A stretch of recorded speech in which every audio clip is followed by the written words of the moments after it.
Hi guys, in today's video we will install Ubuntu Server as a virtual machine on Hyper-V. We will use this virtual machine to run different kind of services and try out Linux without replacing our host Windows operating system. We will use PowerShell script to create this virtual machine. I prefer using PowerShell scripts because it makes it very easy to spin up a new virtual machine. With this script, we do not need to create or configure every time we create a Linux operating system. The script will automatically do this for us and start the virtual machine. After installing Ubuntu Server, we will check how we can remotely connect to this virtual machine. We will also see how to take snapshots in case we make any mistake and destroy our virtual machine, so we can roll back to the previous state and do not need to reinstall again. Let's run this script.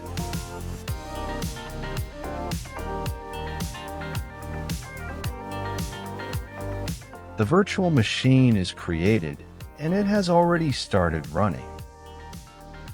This system is directly booting from the Ubuntu Server installation, ISO. This is why I like this process. To start the installation, we need to press Enter to proceed with the first option.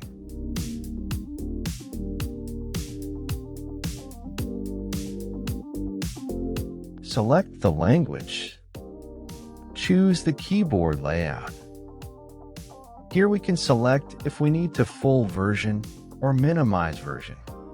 I would like to install the minimized version as I do not need all the packages and libraries installed by default. We already got an IP address from the DHCP, but I would like to keep a static IP address. So, to change the address, we need to move the cursor here with the help of arrow keys. Then press Enter to select. Now go down to Edit IPv4 option. Then here change the IPv4 method from automatic DHCP to manual. We need to enter the subnet here like this. Enter the IP address you want this virtual machine to have. Enter the gateway details here. You need to enter the name servers here.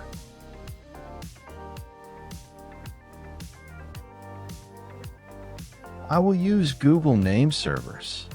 Now we can save this. We do not need to do anything here. Let's proceed to the next step. It is checking if it can successfully establish connection with the nearest mirror. It is able to connect, so we can move to the next step. For storage layout, entire disk is selected by default.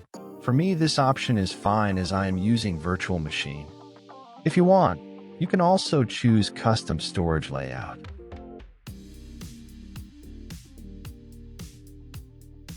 By default, the server is using only 14 GB of the disk, and the rest is unutilized. We have provided 32 GB virtual hard disk. Let's modify this to use the entire disk.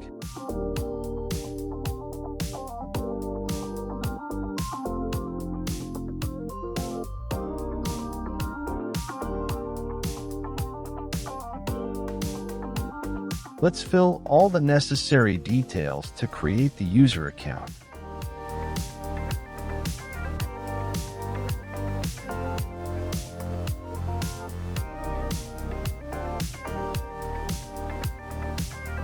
Skip this for now, as we don't need the Pro version.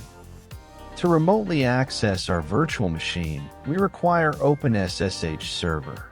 Let's enable this option to install the OpenSSH. We do not require any of these packages for this server, so we can proceed further with our installation process. Let's wait till the installation process completes. Installation is completed, so let's reboot.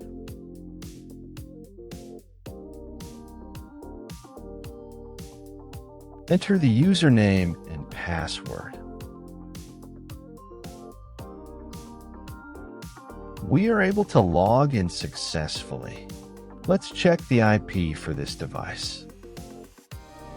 This is the IP address. We will use this to remotely access this device. Before we do anything in this virtual machine, it will be a good idea to create checkpoint. Because if in future by mistake we destroy this virtual machine, we can always roll back to our current state.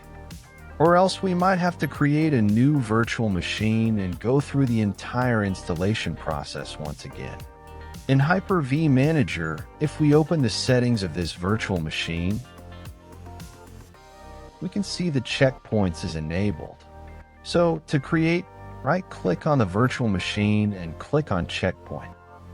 Once it created, you can see the timestamp under checkpoint section. So whatever changes we will do from now on, it will be on top of this checkpoint, and whenever required, we can simply roll back to this state. You can also take multiple checkpoints if required. So now let's see how we can remotely connect this device using VS Code. I am using my Ubuntu desktop. You can use any other device on your local area network. In my Ubuntu desktop, I have installed VS Code from the App Center. Now we need to install few extensions to connect using SSH.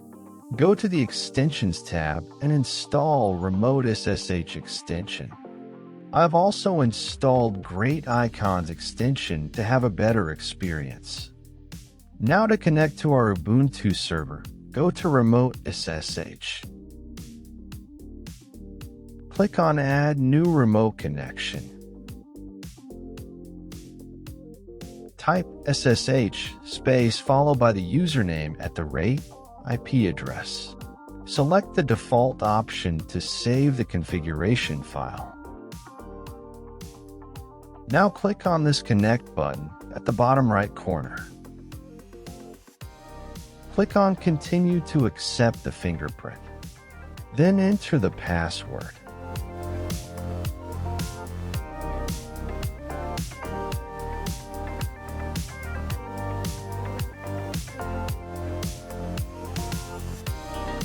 We are successfully connected to our server now. Let's open a new terminal in VS Code and check the IP. And also, here in Terminal, we can see the selected system is Ubuntu Server. Let's see what we have in this home directory. There are no files or folder available.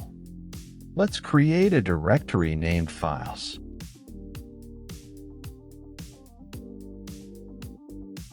Now we can open this files directory in VS Code. To open this folder, click on the file icon, click the Open Folder button, and navigate to Files. We're able to open the directory successfully. If you have any question, let us know in the comment section. We will be happy to help. Also, subscribe to our channel for more such videos.